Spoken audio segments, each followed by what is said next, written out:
नमस्कार दोस्तों, मेरा नाम है प्रदीप चौहान। अब बात समझनी है तो पूरी सुननी होगी, क्योंकि कहते हैं कि हमें तो अपनों ने लूटा, गैरों में कहाँ दम था, अपनी कश्ती थी डूबी वहां जहां पानी कम था। मैं नहीं डरता नरेंद्र मोदी से, एक बात समझ लो। और मैं आपको गारंटी लेके बोल रहा हूं, अगर कोई डरता है तो नरेंद्र मोदी डरता है। जी हाँ, राहुल गांधी बिल्कुल ठीक कहते हैं। ये बात एक बार नहीं कई बार कह चुके हैं। मैंने यूं ही आपकी मेमोरी रिफ्रेश कर दी। राहुल गांधी कई बार ये बात कह चुके हैं कि मैं मोदी से नहीं डरता, बल्कि मोदी मुझसे डरते हैं। ये 100% सही बात है, जिसका सबूत है ये दिल्ली में ये शरारती पोस्टर जो बीजेपी ने लगाए कि राहुल गांधी लापता। राहुल गांधी लापता के पोस्टर लगाकर वही चीज साबित कर रही है जो राहुल गांधी कह रहे हैं कि कितना डरते हैं राहुल गांधी से। वरना राहुल गांधी को आज की डेट में अगर आप लापता पोस्टर लगाओगे तो प्रधानमंत्री के लिए क्या लगाओगे? फिर प्रधानमंत्री तो इस देश में कम टिकते हैं, देश से बाहर ज्यादा होते हैं, मुद्दों पर खामोशी होती है, मन की बात में वो कहते हैं जो उनको कहना होता है, किसी का सवाल नहीं लेते हैं। राहुल गांधी तो लगातार कभी स्टूडेंट्स के मुद्दे, कभी किसानों के मुद्दे, कभी ओबीसीज के मुद्दे, कभी पेपर लीक के मुद्दे, सब कुछ लेकर रोज तो सड़क पर है, रोज तो बात कर रहे हैं। कभी छात्रों के बीच है तो कभी कुलियों के बीच है, कभी कहीं है कभी कहीं है। और उस राहुल गांधी के लापता के पोस्टर दिल्ली में लगाए जा रहे हैं। सोचिए, Rahul Gandhi leader of opposition है, उनकी लापता के पोस्टर लगाने की क्या जरूरत पड़ रही है आपको?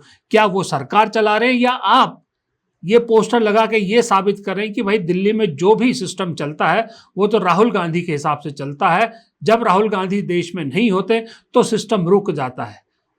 जिस वक्त में राहुल गांधी अगर विदेश गए हैं तो प्रधानमंत्री भी तो विदेश में हैं, सेशल जैसे देश का दौरा कर रहे हैं, और वहां क्या नौटंकी हो रही है वो सबको मालूम है, सबको दिखता है। अब वो जमाना गया जब सब लोग सुनते थे और आंख बंद कर लेते थे, कान बंद कर लेते थे। लेकिन लापता के पोस्टर लगते हैं राहुल गांधी के शरारत के। और दूसरी बात है, जाहिर सी बात है, इसमें फिर कांग्रेस, यूथ कांग्रेस ऐसी चीज़ों को अब बर्दाश्त नहीं करती है, पोस्टर तुरंत उतार के फाड़ दिए गए। खैर, मुद्दा ये नहीं है। मुद्दा यह है कि राहुल गांधी मोदी को तो डरा रहे हैं, मोदी के पूरे सिस्टम को डरा रहे हैं, इसमें कोई शक नहीं है। लेकिन एक अकेला आदमी कितने फ्रंट पर लड़ सकता है? आप खुद सोचिए। आप एक बहुत बड़ी विशाल सेना के खिलाफ, विशाल साम्राज्य के खिलाफ लड़ रहे हैं, तो आप उस युद्ध का एक छोर संभाल सकते हैं, ज्यादा से ज्यादा 2 छोर संभाल सकते हैं। लेकिन एक अकेला कितने छोर संभालेगा? खास करके तब जब एक सामने जो दुश्मन खड़ा है वो आपको दिख रहा है, उससे भी लड़ना है। लेकिन एक जो घर में आपके दुश्मन है, घर के भेदी, जो कालनेमी के रूप में आप ही को मारने के चक्कर में, आप ही को डसने के चक्कर में है, उनसे कैसे निपटेगा एक ही आदमी? या तो पूरा सिस्टम हो, जैसे अमित शाह के प्रधानमंत्री मोदी के पास अमित शाह है, वो उनका एक तरह से कवच है। फिर उनके पास एक संघ का पूरा कवच है। अकेले मोदी जी को किसी से लड़ने की जरूरत ही नहीं पड़ती, वो हमेशा एक कवच में रहते हैं। यहाँ तो राहुल गांधी बिना कवच का अकेला लड़ता रहता है। कभी कभार उनकी बहन एक शील्ड बन जाती है, लेकिन वो हर जगह नहीं बन सकती, क्योंकि वो अभी जो कांग्रेस की जो चुनावी राजनीति है इसमें नहीं है। और कांग्रेस में इतने घाघ बैठे हैं, इतने घाघ बैठे हैं, जो कालनेमी नाम भी, जयचंद नाम, जो मर्जी नाम ले लो, सबको शर्मिंदा कर दे। ये जो आज 12 साल से बीजेपी शासन में है और इतनी मजबूती से है, इसका बहुत बड़ा श्रेय कांग्रेस के उन नेताओं को भी जाता है जो घाघ हैं, जो चाहते ही नहीं कि राहुल गांधी आगे बढ़े या गांधी परिवार आगे बढ़े, इस पार्टी को आगे बढ़ाए। पार्टी को वो मृत अवस्था में चाहते हैं ताकि उनकी जुबानी राजनीति चलती रहे और बीजेपी की तरफ से उन्हें जो इनाम है इनडायरेक्ट रूप से मिलता रहे। बहुत लंबी लिस्ट है कालनेमियों की, और ये सारे कालनेमी वो हैं। कालनेमी शब्द का मैं इस्तेमाल बहुत सोच समझ के कर रहा हूं। कालनेमी का इतिहास आप पढ़ लीजिएगा रामायण में, कि किस तरह से एक हनुमान जी को जब संजीवनी लेने जाना था, किस तरह से रास्ते में रुककर वेश बदलकर उनका रास्ता रोकने की कोशिश की थी। वही ये लोग करते हैं कि राहुल गांधी का जो मिशन है उसको बीच में रोकने की कोशिश कर रहे हैं। क्यों? क्योंकि राहुल गांधी ने इन्हें झटका दिया है, सॉलिड झटका दिया है कि इन्हें अब कह दिया है कि अब आप जितने ये 75 पार उम्र दराज नेता हैं, 75, 78, 80 पार, इनको कह दिया गया है कि कृपया करके घर के बुजुर्गों की तरह अब राय मशवरा देने का काम कीजिए, खुद आगे लीड करने की कोशिश मत कीजिए, बाहर फील्ड में युवाओं को जाने दीजिए, उन्हें लड़ने दीजिए। लेकिन ये चीज इन्हें रास नहीं आ रही, लगता है इन्हें सम्मान इज्जत रास नहीं आ रहे। इन्हें तो कुर्सी चाहिए, पद चाहिए, बिना पद के बिना कुर्सी के ये रह नहीं सकते, क्योंकि इनको मालूम है कि अब उम्र ऐसी नहीं है कि अपने अकेले के दम पे कुछ कर सके। तो उससे बेटर है क्यों ना ऐसा माहौल पैदा कर दिया जाए कि राहुल गांधी को दोबारा कह रहा हूं, पहले जब अध्यक्ष बने थे तब भी उन्होंने कोशिश की थी, तब इन्हीं काल नेमी ने राहुल गांधी को मजबूर किया था पुराने ढांचे पर आने के लिए, जहां ये एसी रूम में बैठने वाले मठाधीशों की तूती बोलती थी। अब की बार राहुल गांधी ने हिम्मत की, इनसे बाहर कांग्रेस को काफी हद तक ले आए हैं, तो ये दोबारा कोशिश कर रहे हैं कि वहीं पर पहुंचाई जाए कांग्रेस। और इसका सबसे ताजा उदाहरण है दिग्विजय सिंह, मध्य प्रदेश के पूर्व मुख्यमंत्री। जब उन्होंने ये कहा था कि मैं अब पार्टी ने मुझे बहुत कुछ दे दिया, उम्र हो गई है, तो मैं अब राज्यसभा नहीं लेना चाहता, तो मेरी नज़रों में बड़ी इज्जत बढ़ गई थी। मैंने उस दिन कहा भी था किसी वीडियो में कि दिग्विजय सिंह से सबक लेना चाहिए बाकियों को। लेकिन मुझे नहीं मालूम था कि दिग्विजय सिंह का फन जो है वो कहीं छुपा हुआ है, उसका असली प्रहार तो अब दिखेगा।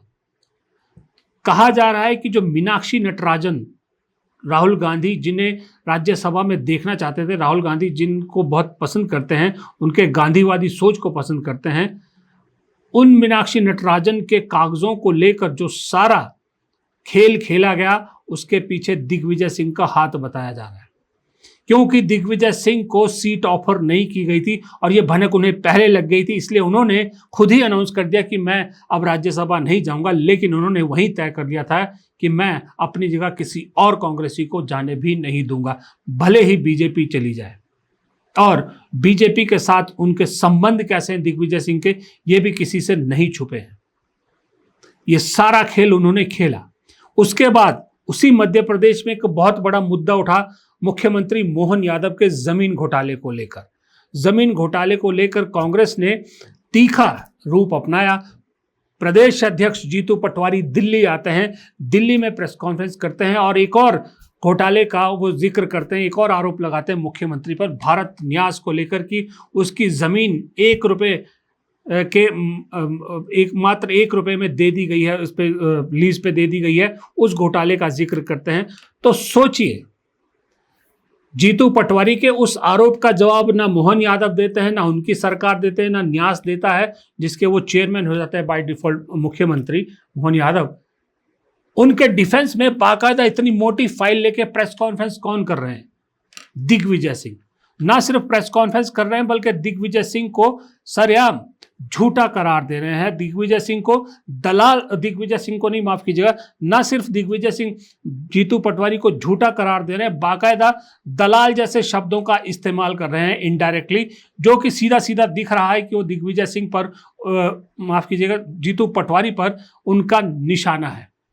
क्योंकि दिग्विजय सिंह नहीं चाह रहे हैं कि मध्य प्रदेश में कांग्रेस मजबूत हो।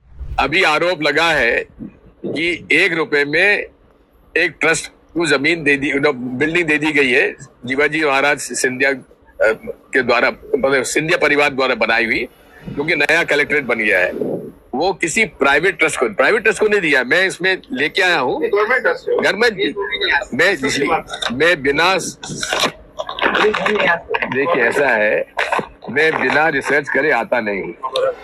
अभी मैं आपको बता ही देता हूँ ना, ये मेरे पास किसी ने दिया था, ये वाला, तो ये ट्रस्ट की डीड है, जिसका ex officio chairman chief minister होगा, और कमलनाथ जी भी उस समय चीफ मिनिस्टर रहे हैं, और वो भी इसके ट्रस्ट के थे।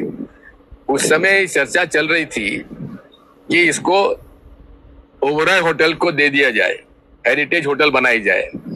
लेकिन फिर वहां पर आरएसएस का प्रभाव पड़ा होगा, किसी का पड़ा होगा कि नहीं साहब होटल मत दीजिए, यहाँ पर ये न्यास बनाइए क्या कहते हैं, वीर भारत न्यास, तो वीर भारत न्यास बनाई है। तो ये जो वीर भारत न्यास और उसके पास का एक और जो है जिसमें दिया गया है, ये रजिस्ट्रार ने जो रजिस्टर किया है उसका बता रहा हूँ मैं। रजिस्ट्रार पब्लिक ट्रस्ट भोपाल वीर भारत संस्थान संचालय रविंद्र भवन परिसर भोपाल को इस सार्वजनिक ट्रस्ट के रूप में पंजीकृत करता हूँ। ये पूरा का पूरा एक साथ हुआ है जो जमीन 1 रुपए में दी गई है, इसलिए वो चार्ज सही नहीं है। अब देखो बात यह है, इस देश में दलालों की कमी नहीं।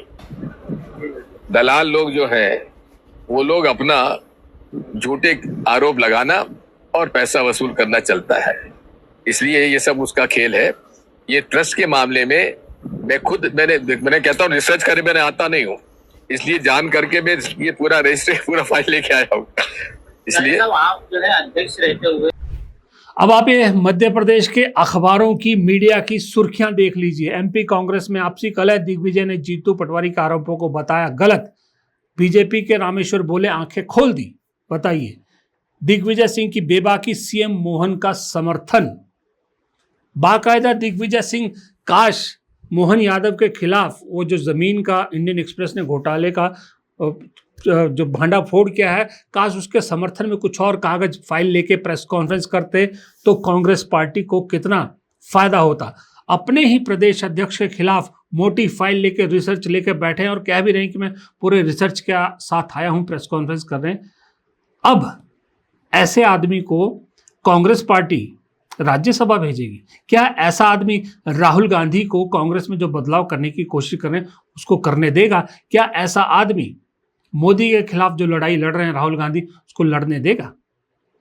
आपको याद रखना होगा एक चीज और, इस देश में 2014 में बीजेपी जब सत्ता में आई, उसमें एक बहुत बड़ा फैक्टर यह भी था कि भगवा आतंकी शब्द का इस्तेमाल किया गया था 9/11 के 26/11 के वक्त। और वो भगवा आतंक शब्द किसने गढ़ा था कांग्रेस में? जो उल्टा पड़ा था, कांग्रेस को बहुत भारी पड़ा था, वो भगवा आतंक शब्द दिग्विजय सिंह और पी चिदम्बरम ने गढ़ा था।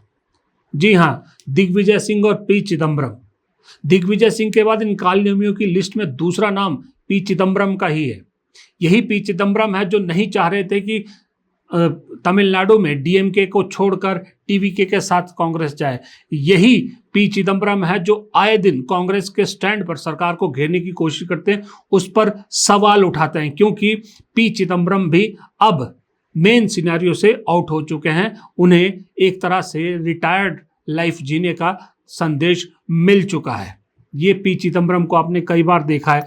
तीसरे कालनेमी, कुछ दिन पहले मैंने वीडियो बनाया था, अखिलेश प्रसाद सिंह, किस तरह से उन्होंने खुलेआम, उस वीडियो में देखिएगा जाके, किस तरह से खुलेआम राहुल गांधी के जिसकी जितनी आबादी उसके उतने हक नारे का मजाक उड़ा रहे हैं, किस तरह से उन्हें धत्ता बता रहे हैं, किस तरह से उसे एकदम फालतू करार दे रहे हैं कि बिहार का एग्जाम्पल देते हुए, और किस तरह से जो है वो सारी चीज़ों को वो राहुल गांधी की या कांग्रेस पार्टी में जो किए जा रहे हैं बदलाव, उसको नाकारा बता रहे हैं। तीसरे अखिलेश प्रसाद सिंह।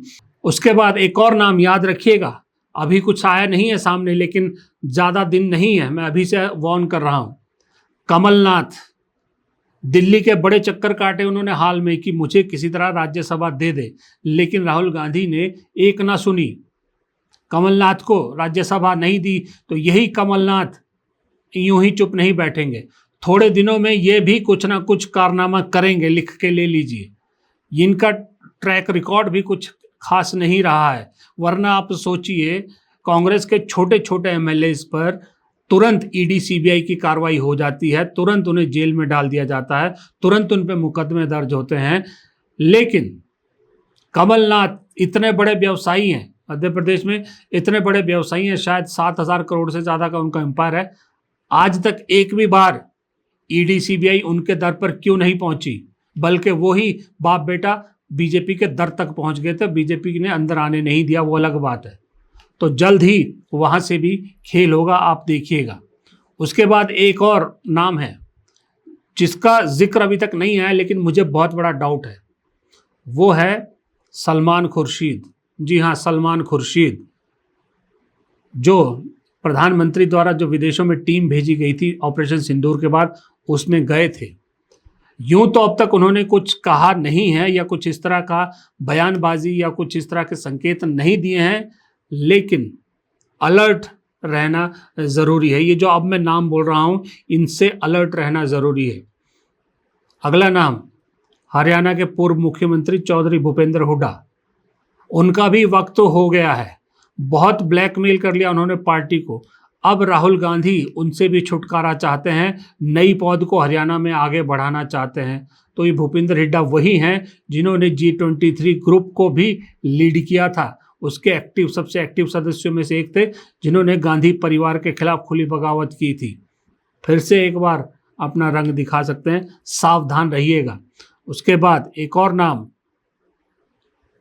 उत्तराखंड में आजकल उम्मीद जगी है कि पार्टी, चुनाव आ रहे हैं, पार्टी शायद उनको फिर इस्तेमाल दे, फिर उनको कुछ मिल जाए, लेकिन उनकी उम्र के हिसाब से मुझे लग रहा है और राहुल गांधी की सोच के साथ वो मैच नहीं करते, उन्हें कुछ नहीं मिलेगा। वो हैं हरीश रावत, उत्तराखंड के पूर्व मुख्यमंत्री।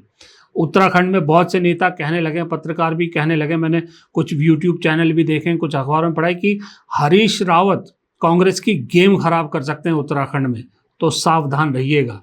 और ये मेरी पर्सनल फीलिंग है, वैसे इसका कोई सबूत नहीं है, हो सकता है मैं गलत भी हूं। वो नाम है सिद्धारमैया। सिद्धारमैया से आपने मुख्यमंत्री की कुर्सी छीनी है, लिटरली वो छोड़ना नहीं चाहते थे, आपने कहा है अब आपको हटना पड़ेगा, तब उन्होंने छोड़ी है। तो कहीं ना कहीं उनके दिल में है, उनसे भी थोड़ा सा सावधान रहने की ज़रूरत है। इतने सारे नाम मैंने आपको बताए जो कांग्रेस के कालनेमी हैं, जो कांग्रेस को आगे बढ़ाने का तो 100% है कि कोई एफर्ट ये करेंगे नहीं। कांग्रेस जो बदल रही है उसके साथ ये कतई नहीं चलेंगे, ये मैं कोरे कागज में लिखने को तैयार हूं।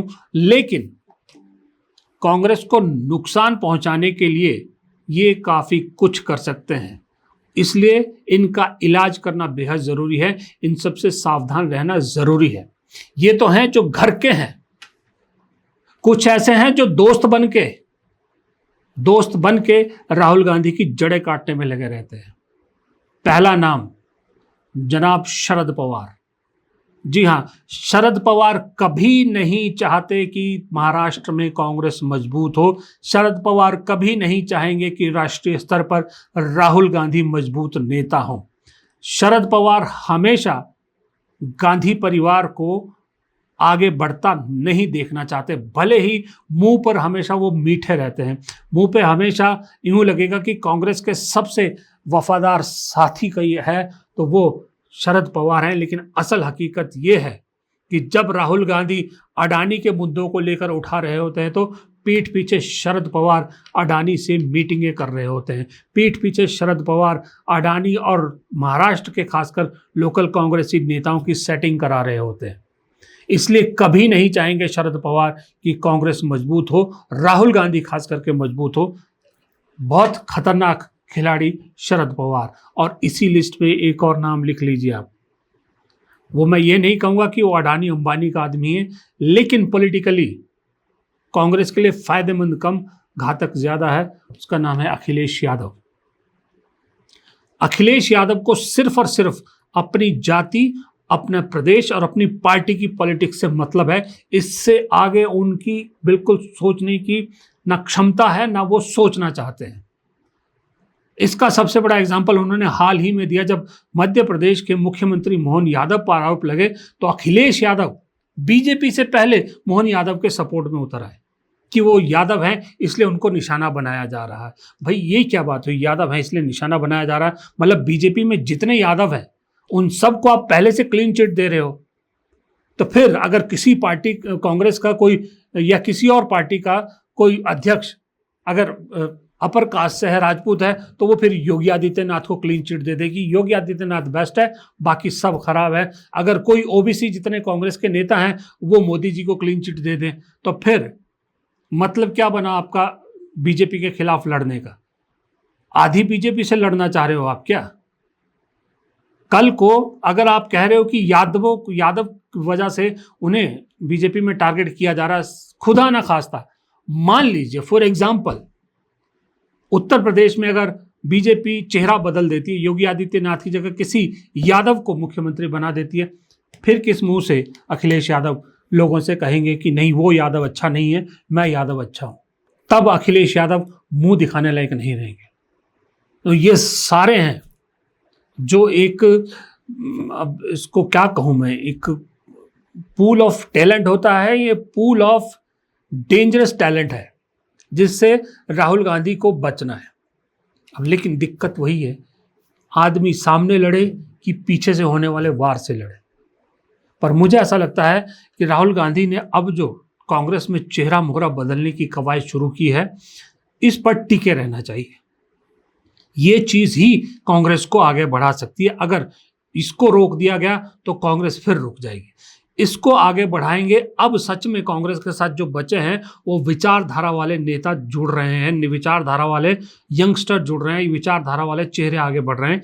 ये जो पद और लालसा की विचारधारा के नाम पर पद और लालसा को पाले बैठे नेता है ना, जिन्होंने कभी पद क्या कहते हैं पावर से बाहर रहकर कुछ देखा ही नहीं ना, उनसे सहन नहीं हो रहा। अब जो लीडरशिप राहुल गांधी आगे बढ़ा रहे हैं ना, ये लीडरशिप वो है जो पिछले 12 साल में पनपी है, जिन्होंने सिवाय अपोजिशन के कुछ नहीं देखा। बहुत कम ऐसे लीडर राहुल गांधी आगे बढ़ा रहे हैं जो कभी पावर का हिस्सा रहे हैं। 70 से 80% नेता ऐसे आगे बढ़ रहे हैं कांग्रेस में जो पिछले 12 साल में पनपे हैं, 12 साल में बड़े हुए हैं, जिन्होंने सिर्फ स्ट्रगल देखा है और ये स्ट्रगल की राजनीति जानते हैं। इसलिए राहुल गांधी के लिए जरूरी है कि इन कालनेमियों को धीरे धीरे निपटाते रहें, सावधान रहें इनसे, लेकिन डरे नहीं। सावधान रहे, डरे नहीं, फिर रिपीट कर रहा हूं, और जो काम कर रहे हैं वही काम कीजिए, तभी कांग्रेस को कहीं किसी एक मुकाम तक पहुंचा पाएंगे।